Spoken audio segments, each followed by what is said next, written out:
আসসালামু আলাইকুম। পিনাকিদা কিছু উত্তরের সাথে সাথে একটু বোঝানোর চেষ্টা করব, কারণ পিনাকিদা ইদানিং ডিজিএফআইকে নিয়ে খুব উঠে পড়ে লেগেছে। ডিজিএফআইকে ব্যান করে দিতে হবে, বন্ধ করে দিতে হবে, তার কাজ কি, প্রয়োজনীয়তা কি, সেটাই।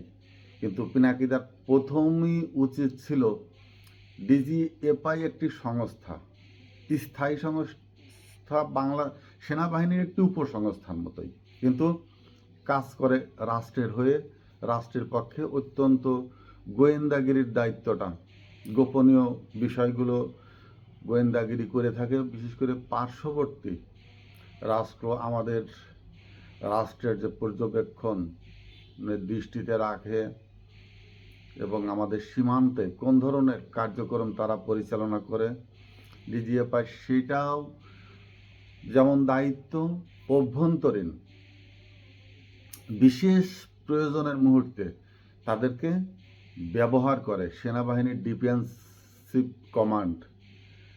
অর্থাৎ এমনও তো হতে পারে দেশে স্যাবোটাজ তৈরি হতে পারে, এবং সেটা বিদেশি মদদেই। কারা করছে, এজেন্ট কারা, এগুলো এনএসআই আছে, বলবেন যে এনএসআই তো আছে, কিন্তু এনএসআই যে ডিলিংসটা করে এরা পুরাপুরি রাজনৈতিক পরিবেষ্টনের ভিতরে থেকে করে, কিন্তু ডিজিএফআই রাজনীতির বাইরে থেকে পর্যবেক্ষণ করার চেষ্টা করে। কিন্তু ডিজিএফআই, আমি প্রেক্ষাপট তৈরির প্রেক্ষাপট তৈরি করব, এবং শেষতক তাদেরকে কিভাবে নষ্ট করা হয়েছে, ব্যবহার করা হয়েছে, সেই বিষয়ে একটু অবগত করতে চাচ্ছি। 1971 সালে দেশ স্বাধীন হবার পর আমরা যদি 72-73-এ ভিতরে ঢুকি, 72-এর শেষের দিক থেকে 73-74-75 এবং খালেদ মোশাররফ ওরা শহীদ হওয়ার ওই সময়টাতে যদি ঢুকি, তাহলে ডিজিএফআইয়ের গুরুত্বটা আমরা বুঝতে পারবো। প্রথম গুরুত্বটা আসছে এখান থেকেই। স্বাধীনতা যুদ্ধের পর সিভিল সরকার যখন দল গঠন করে রাষ্ট্রকে তাদের নিয়ন্ত্রণে নিয়ে নেয়, রাজনৈতিকভাবে রাষ্ট্রকে গ্রহণ করে রাজনৈতিক সরকার, সেনাবাহিনী তখন কিন্তু ক্যান্টনমেন্টে ফিরে যায়। এই কথাটা কিন্তু খুব সহজ যে সেনাবাহিনী ক্যান্টনমেন্টে ফিরে গেল, কিন্তু এর ভিতরে বড় ধরনের অগ্নি, আগুন, বারুদ তখন পুঞ্জীভূত হয়েছিল এই ক্যান্টনমেন্টের ভিতরে। কীরকম?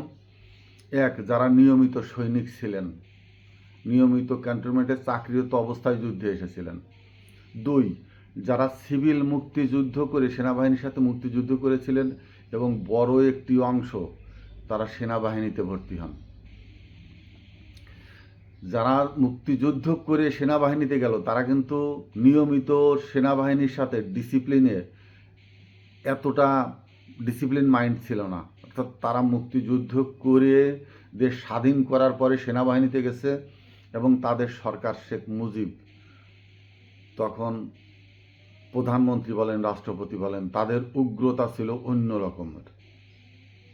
3 নম্বরে মুজিব বাহিনী, যারা সম্পূর্ণ স্বাধীনতার বাইরে ছিল, মুজিব বাহিনী, এবং যারা 16ই ডিসেম্বরের স্বাধীনতা ঘোষণার পরেও নিয়মিত এই বাহিনীগুলোর হাতে অস্ত্র সমর্পণ করেনি নিয়মিত ধারায়, যে ধারায় মুক্তিযোদ্ধারা অস্ত্র জমা দিয়েছিল বা বিভিন্ন অন্য অন্য সংগঠনগুলো, মুজিব বাহিনী কিন্তু সেই অস্ত্র জমা দেয়নি। মুজিব বাহিনী 72 সালে শেখ মুজিবের কাছে তারা আত্মসমর্পণ করে এবং জাতীয় রক্ষী বাহিনী নামে আত্মপ্রকাশ করে। মুজিব বাহিনী, বুঝতে হবে কথাগুলো, তাদের অস্ত্র, ট্রেনিং, কমান্ড সরাসরি শেখ মুজিবের নিয়ন্ত্রণে ছিল, যেটা তুফাইল আহমেদ ড্রিল করছিল। 75-এ যখন শেখ মুজিব মারা যায়, এরা কিন্তু সেনাবাহিনীর ভিতরে বা যার ইচ্ছা মতো, কেউ বিডিআরে, কেউ পুলিশে, কিন্তু বড় একটি অংশ সেনাবাহিনীতে যোগদান করেছিল, সেনাবাহিনীর ভিতরে। এর ভিতরে আরেকটি ঘটনা ঘটে, যারা দেশে থেকে যুদ্ধ করেছিল তাদের এক ধরনের মাইন্ড সেট হয়ে গিয়েছিল দেশের প্রতি, কারণ তারা কষ্টে দেশ স্বাধীন করেছে। আর একটা গ্রুপ ছিল যারা পাকিস্তানে বন্দী ছিল, বাংলাদেশ সেনাবাহিনীর সদস্যরা, তারা যুদ্ধবন্দী চুক্তির বিনিময়ে দেশে ফিরে আসে এবং যথারীতি ক্যান্টনমেন্টের সেনাবাহিনীতে যোগদান করে। এইখানে বড় একটি ফারাক। আরেকটি ফারাকের জায়গা তৈরি হয়েছিল এইভাবে যে সেনাবাহিনীর একটি গ্রুপকে ভারতের রয়ের আন্ডারে তান্ডুয়াতে একটা কোর্স করিয়েছিল এবং তাদের কথা ছিল যুদ্ধ শেষে মুজিব বাহিনীর যুদ্ধ শেষে দেশে যেয়ে তারা সরাসরি আরবি কমিশনে ভর্তি হতে পারবেন এবং অধিকাংশ বেশিরভাগই ছিল বিএ পাস, সব শিক্ষিত ছিল এবং তাদেরকে অফিসারদের মতো করেই ট্রেনিং করানো হয়েছিল।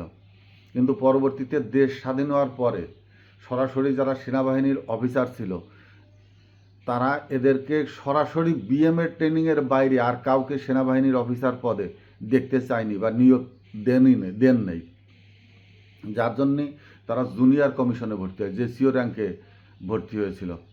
বিশেষ করে মুজিব বাহিনীর এই গ্রুপটা যাদেরকে অফিসার হওয়ার কথা ছিল, কিন্তু জাতীয় রক্ষী বাহিনীতেও তারা কোম্পানি কমান্ডারের দায়িত্বে ছিল, এক ধরনের অফিসারের দায়িত্বে ছিল। কিন্তু সেনাবাহিনীতে যখন যায় তারা, তখন তারা জেসিও র্যাঙ্ক পরে জেসিও হিসাবে সেনাবাহিনীতে অংশগ্রহণ করে। এবং অফিসাররা যেহেতু এরা তান্ডোয়া কোর্সে ছিল, অফিসার হওয়ার কথা ছিল, অফিসার হতে পারেনি, অফিসারের আন্ডারে জুনিয়র অফিসার হিসাবে নিয়োগপ্রাপ্ত হয়েছে, তখন তাদের ভিতরে চরম ধরনের একটা হতাশার সাথে মানসিক দ্বন্দ্বের সৃষ্টি হয় এবং এই মানসিক দ্বন্দ্বটা শেষ পর্যন্ত অনেক চরমে গিয়ে পৌঁছেছিল। কারণ একজন লেফটেন্যান্ট যখনই বিএম থেকে ট্রেনিং করে আসছে, এইসব জেসিওদের ছেলেদের সমান বয়স ছিল তখন, এটা খুব বয়স্ক ছিল। এরা এই ছেলেদেরকে স্যার বলতে বা অফিসার হিসাবে মেনে নিতে মানসিকভাবে প্রস্তুত ছিল না, কারণ এরা যুদ্ধ করে আসছিল। ওরা বলতো, যদিও মুজিব বাহিনী দেশের পক্ষে যুদ্ধ করেনি, ওরা বলতো যে আমরা যুদ্ধ করে দেশ স্বাধীন করেছি, আমরা মুক্তিযোদ্ধা কমান্ডার এবং যারা সেনাবাহিনীর ভিতরে সাথে থেকেও সিভিলিজমকে নেতৃত্ব দিয়েছে, লিডার ছিল, তারা এই সব অফিসার, জুনিয়র অফিসারদেরকে সরাসরি অতটা সম্মানের চোখে দেখতে পারেনি, যার ফলে এই যে দ্বন্দ্বটা সৃষ্টি হয়। নিয়মিত সৈনিকদের ভিতরে অফিসার, মুক্তিযুদ্ধের পরে মুক্তিযোদ্ধাদেররা অফিসার এবং বড় একটি অংশ যুদ্ধফেরত পাকিস্তান থেকে কারাগার থেকে মুক্তি হয়ে সেই সব অফিসার এসে একসাথে এমন একটি পরিস্থিতি, আগুনের গোলা ক্যান্টনমেন্টগুলোতে তৈরি হয়েছিল যে রাতে যার যার অস্ত্র গোলা বারুদ শেষে নিয়ে ঘুমাইতো, কখন কার বিরুদ্ধে এই অস্ত্র ব্যবহার হবে। কারণ কয়েক মাস আগে, 1 বছর আগে বা 2 বছর আগেও মুজিব বাহিনী ছিল মুক্তিযোদ্ধাদের মুখোমুখি সম্মুখ শত্রু, যাদের দুই গ্রুপের হাতেই অস্ত্র ছিল। তারা পাশাপাশি শুয়ে রাত কাটাচ্ছে, কখন কার বিরুদ্ধে কে গর্জে উঠবে, লড়ে উঠবে, কার অস্ত্র কার বিরুদ্ধে ব্যবহৃত হবে, এই অগ্নি কুণ্ড অবস্থার ভিতরটা বাইরের থেকে বোঝা খুব কষ্টের ছিল, খুব অননুমেয় অবস্থার ভিতরে ছিল। এর ভিতরে ছিল ভারতের আগ্রাসন, বারবার আগ্রাসন ছিল, ভারত বিরক্ত করছিল সেনাবাহিনীকে গুছিয়ে পুরো একটি কমান্ডের ভিতরে নিয়ে আসায়, সমগ্র অবস্থাকে, সবার হাতেই অস্ত্র এবং সবাই বলছে আমরা মুক্তিযুদ্ধের অংশীদারি। যারা পাকিস্তান থেকে ফিরে এসছে তারাও বলছে যে আমরা দেশে আসতে পারিনি, কিন্তু আমরা বন্দী ছিলাম এবং স্বাধীনতার পক্ষে যত যা করার আমরা চেষ্টা করেছি, যদিও কিছু করতে পারিনি। কিন্তু তারা দেশে থাকলে হয়তো যুদ্ধ করত বা অনেক পরে এসে হলেও তারাও মুক্তিযোদ্ধা সনদের জন্য শেষ পর্যন্ত চেষ্টা চালিয়ে গিয়েছিল, যদিও সেটা সম্ভব হয়নি। কিন্তু তারা ওই সময় থেকেই মুক্তিযোদ্ধা বলেই মনে করত।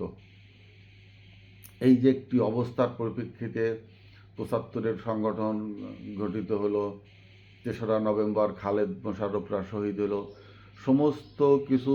এবং সেই এর ভিতরে এই যে ভারতের ট্রেনিং প্রাপ্ত সেই তান্ডুয়া কোর্সের সেই সব অফিসার বলেন বা জেসিও বলেন, ও ভিতরে তাদের ভিতরে একটি একতা ছিল, গোপনে সংগঠনটা তারা করে রেখেছিল। কাদেরিয়া বাহিনীর থেকে যারা এসেছিল সেনাবাহিনীতে, তাদের ভিতরে অভ্যন্তরীণ একটা সমঝোতা ছিল।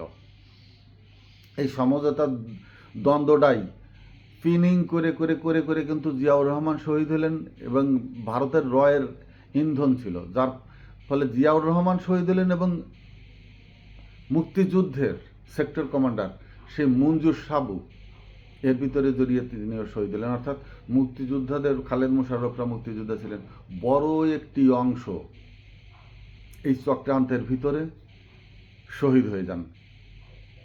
কিন্তু এই পরিস্থিতিটা জিয়াউর রহমান অনুধাবন করতে পেরেছিলেন যে যেহেতু তখন জিওসি বা বাংলাদেশ ক্যান্টনমেন্ট, 7টা ক্যান্টনমেন্ট ছিল সেই সময়, যদিও সেক্টর ছিল 7টি বা ততোধিক সেক্টর কমান্ডার ছিল, কিন্তু জিওসিরা যার যার সবাই মুক্তিযোদ্ধা কমান্ডার। এর ভিতরে জিয়াউর রহমান সেনাপ্রধান, তাহের সাহেবকে নিয়ে অঘটন, সব কিছু মিলিয়ে সেনাবাহিনীকে পর্যবেক্ষণের ভিতরে রাখার জন্যই, ডিসিপ্লিনের ভিতরে রাখার জন্যই তিনি ডিজিএফআই তৈরি করেছিলেন, যেন এই সেনাবাহিনীর অভ্যন্তরীণ কখন কোন ক্যান্টনমেন্ট ফুঁসে ওঠে বা কখন কোন অফিসার ক্যান্টনমেন্টের ভিতর থেকেই ফুঁসে ওঠেন, কাদের নেতৃত্বে কখন সেনা বিদ্রোহী হতে পারে, বা সিভিল সরকার যেভাবে সেনাবাহিনীকে একেবারে তুচ্ছ তাচ্ছিল্যের ভিতরে রেখেছিলেন এবং সেনাবাহিনীর খাবার, পোশাক, চিকিৎসা, আবাসন অবহেলিত হচ্ছিল, তার বাইরে এসে রক্ষী বাহিনীকে যথেষ্ট সুযোগ সুবিধা দেওয়া হচ্ছিল। এই যে সেনাবাহিনীর ভিতরে নিজেরা ঢুকছিল, নিজেরা জ্বলছিল, ধিকি ধিকি আগুন যেটা বলে, এই ধরনের একটি অগ্নিকুণ্ডের সৃষ্টি হয়েছিল। এটা আরও তো জ্বলে ওঠে যখন তারা একত্রিত হয়, একটি সংঘর্ষের মতো, যেমন সংঘর্ষ লোহায় লোহায় সংঘর্ষ হলে বিজলি সৃষ্টি হয়, ওরকম এইরকম একটা পরিস্থিতিতে কিন্তু ডিজিএফআই তৈরি হয়েছিল। ডিজিএফআই তখন অত্যন্ত প্রয়োজন ছিল রাষ্ট্রের। তারপরেও ডিজিএফআই সেনাবাহিনীকে অনেকটা শৃঙ্খল বোধের ভিতরে রাখার জন্য সহায়ক ভূমিকা পালন করে, কিন্তু সে ডিজিএফআইকে নষ্ট করলো কারা, এইটা দেখতে হবে। কতিপয় ব্যক্তিবর্গ যারা সেনা কমান্ডের বাইরে এসে, সেনাবাহিনীর সেনা কমান্ড অফ চ্যানেল বাইরে এসে সরাসরি সরকারের নিয়ন্ত্রণে চলে যায়। বিশেষ করে আওয়ামী লীগ সরকার 9 সালে ক্ষমতা আসার পরে সরাসরি হস্তক্ষেপ করে সেনাবাহিনীর কমান্ডের বাইরের যে সেনাবাহিনীগুলো আছে, অর্থাৎ ডিজিএফআই বলেন, এনএসআর ডাইরেক্টরি বলেন, বিভিন্ন জায়গায় হস্তক্ষেপ করে এই সব জায়গাতে নিজেদের পছন্দের লোকগুলাকে বসাতে থাকে, এবং সেনাপ্রধান তো আছেই, সেনাপ্রধানের সাথে এই সব লোকগুলাও তাদের পছন্দের করে নেয়, এবং সবচেয়ে নষ্ট করে ফেলে হচ্ছে ডিজিএফআইয়ের ভিতরে সিভিল একেবারে দলীয় লোকজনকে ডিজিএফআইতে নিয়োগ দিয়ে তাদেরকে ফিল্ডে কাজ করানোর। আমি নিজের চোখে দেখেছি, একেবারে নিজের চোখে। 64টি জেলায় ডিজিএফআইয়ের প্রতিনিধি থাকতো, কখনো 2 জন, কখনো 3 জন, কখনো 4 জন। এদের কাজ কি? সকালে খেয়ে দেয় এরা আওয়ামী লীগের যে জেলাভিত্তিক কেন্দ্রীয় অফিসগুলো আছে সেখানে যেয়ে বসে থাকবে। সেই আওয়ামী লীগের সভাপতি বলেন, আওয়ামী লীগের প্রোগ্রাম বলেন, ডিসি অফিসে কি হচ্ছে, কি বিষয়ে মিটিংগুলো হচ্ছে, এইগুলো কি তদারকি করার জন্য সিভিল ছেলে পেলে নিয়োগ করে ডিজিএফআইয়ের দায়িত্ব দিয়ে একেবারে ডিজিএফআইকে ধ্বংস করে ফেলা হয়। এই দায়িত্ব কার? ডিজিএফআই এমনকি সেনাপ্রধান তো নিয়ন্ত্রণ করতে পারেন না। সেনাপ্রধান তার সেনাবাহিনীকে নিয়ন্ত্রণ করবার জন্য এর ভিতরেই সিভিল সরকার ঢুকে গেছে। যেমন ইকবাল করিম ভূঁইয়ার সময় তিনি বলেছেন, এই জিয়াউল হাসানরা সেনাপ্রধানের অফিসে পর্যন্ত বোম মতো রেখে তাকে ভয় দেখিয়েছে, শাসিয়েছে। তা সেনাপ্রধানরাও তাদের সঠিক দায়িত্ব পালন করতে ব্যর্থ হয়েছে সিভিল সরকারের হস্তক্ষেপে। সেনাপ্রধান সিভিল সরকারের পছন্দের, ভারতের পছন্দের, তারপরেও তাকে চাপ দিয়ে সরকারের অনুগত রাখার জন্য তার আন্ডার কমান্ডের অফিসারদেরকে ব্যবহার করেছে। তাহলে এই জায়গাগুলো যদিও ডিজিএফআই তার পথ হারিয়ে ফেলেছিল, এবং আমি বারবার প্রথম থেকে বলেছিলাম ফিল্ডে যে সিভিল ডিজিএফআইগুলো আছে তাদেরকে দ্রুত ক্লোজ করে ডিজিএফআইতে নিয়ে যাওয়া এবং তাদের অন্য সংস্থায় ট্রান্সফার করে দিয়ে ডিজিএফআইতে শুধু সশস্ত্র বাহিনীর সদস্যদেরকে নিয়োগ দিয়ে, অর্থাৎ সেনা, নৌ, বিমান, আর বাইরে কারণ নাই। কিন্তু এই 15 বছর শেষের দিকে এসে একেবারে সরাসরি আওয়ামী লীগ ঘরোয়ানার লোক, একেবারে ওই এলাকার এমপির অনুমোদন, ওই এলাকার সভাপতির তার নিয়োগপত্রের আগে যাচাই বাছাই এমনভাবে হয়েছে যে যেন একেবারে সেই 47 সাল থেকে সে ভারতের দালাল গোষ্ঠী হতে হবে। তারা ভারতের দালাল গোষ্ঠী মানে ভারতের হয়ে আওয়ামী লীগের পরিবার, তার আত্মীয় স্বজন সমস্ত কিছু যেন আওয়ামী লীগ ঘরোয়ানার লোক হয়, এমন ছেলেপেলেকে নিয়োগ দিয়ে ডিজিএফআইতে ঠেলে দিয়ে তাদেরকে জেলার প্রতিনিধি করে করে পাঠিয়েছে, যারা তাদের দায়িত্ব থেকে একেবারে সম্পূর্ণ সরে গিয়েছে। তাদের দায়িত্ব ছিল সীমান্তে, সেই সীমান্তকে উন্মুক্ত করে দিয়ে ডিজিএফআই দায়িত্বহীন করে দেওয়া হয়েছে, অর্থাৎ রাষ্ট্রকে ভারতের সকল দুয়ার খুলে দিয়ে ভিতরে তাদেরকে সেই রয়ের এজেন্ট বলেন, ভারতের এজেন্ডা বলেন, এগুলো পূরণ করবার জন্য যে যেখানে বাধা হয়ে দাঁড়িয়েছে সেইগুলোকে ডিজিএফআই দিয়ে থ্রেট করে ভয় দেখিয়ে লাইনে আনার চেষ্টা করেছে। এমনকি ক্যান্টনমেন্টের ভিতরে, যেটা জিয়াউর রহমানের উদ্দেশ্য ছিল, কোন ক্যান্টনমেন্টে জিওসি কোন লাইনে কাজ করছে, অর্থাৎ ওই সময় জিওসিরা এমনভাবে, যেমন মঞ্জুর সাহেব তার উপরে যে অবস্থার সৃষ্টি করলো, তাকে হত্যা করলো, বা তার আগেই তিনি বুঝতে পারছিলেন যে কোন ক্যান্টনমেন্টের কোন জিওসি চ্যানেল অফ কমান্ডের বাইরে গিয়ে সরাসরি সরকারের সাথে যোগাযোগ রাখছে কিনা, তাদের কর্মপরিধি, কর্মকাণ্ড, তাদের সেনাবাহিনীর যে অভ্যন্তরীণ দরবারগুলো হয়, এই দরবারে তারা কোন ধরনের সৈনিকদের সাথে আচরণ করছে, এইগুলো জানার জন্য। কিন্তু শেষে এসে যখন সরকার বিশ্বাস করে যে সব জিওসিরা আমার হয়ে কাজ করবে, এবং পরবর্তীতে এখনও কিছু কিছু ক্যান্টনমেন্টের জিওসিরা এমন আছে যে সরাসরি সিভিল বলছেই যে এরাও ওই পূর্বের দলের লোকদেরকেই সেভ করার চেষ্টা করছে, বা পূর্বের দলের লোক হয়েই কাজ করছে। বা ক্যান্টনমেন্টগুলোতে যখন সিভিল সরকারের এমপি, মন্ত্রী, পুলিশের লোক এই অবস্থান নিয়েছিল, তখন তো এগুলো আরও পরিষ্কার হয়ে গেল যে কোন ক্যান্টনমেন্টের কোন জিওসি সরকারের সরাসরি প্রতিনিধি। ক্যান্টনমেন্টের চেন অফ কমান্ড, অর্থাৎ সেনাপ্রধানের চেন অফ কমান্ডের বাইরে গিয়ে কারা রাজনৈতিক দলের সাথে একাত্মতা হয়ে গিয়েছিল। এই জায়গাগুলো সেনাপ্রধানকে বোঝবার জন্য এবং সিভিল সরকারকে জানাবার জন্য এই ডিজিএফআই তৈরি হয়েছিল। কিন্তু এখন কথা হলো ডিজিএফআই বন্ধ করা যাবে না, এর ভিতরে আরও অনেক কিছু আছে যেগুলো ওপেন বলা ঠিক হবে না, বলা যাবেও না। একেবারে সেনাবাহিনীর অভ্যন্তরীণ বিষয়গুলো এভাবে ওপেন আমরা না করি, সেটাই ভালো হবে। অনেক কিছু গোপন রাখতে হয় সেনাবাহিনীর বিষয় এবং ডিজিএফআইয়ের কার্যক্রম। আমি শুধু একটি ধারার ভিতরেই সীমিত থাকলাম। ডিজিএফআই না থাকলে সেনাবাহিনীর আরও অভ্যন্তরীণ অনেক ক্ষতি হতো, আরও রক্তপাতের সৃষ্টি হতো।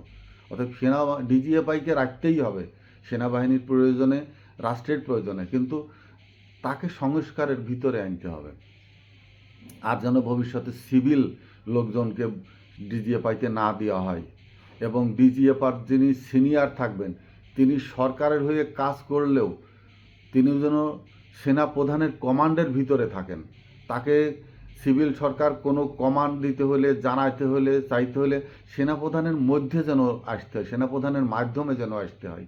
সে যেন সরাসরি সিভিল সরকারের করায়ত্তের ভিতরে না চলে যায়, আন্ডার কমান্ডে, আন্ডার গ্রিপের ভিতরে না চলে যায়। এইখানে কি কাজগুলো করা যায় সেই জায়গাটা পরিষ্কার করতে হবে, সংস্কারের মধ্যে এনে ডিজিএফআইকে রাখতে হবে। ডিজিএফআই দরকার এবং এত প্রয়োজন যে ওপেন বলা যাচ্ছে না, আমি বলতেও পারছি না। ওই জন্য ডিজিএফআই নিয়ে বেশি হইচই না করে তাদের কর্মকাণ্ডকে রাষ্ট্রের সংবিধান বা রাষ্ট্রের সার্বভৌমত্বের কীভাবে প্রয়োগ করা যায় সেটা নিয়ে চিন্তা করবেন। পিনাকিদা ভেবে দেখবেন। আদাব।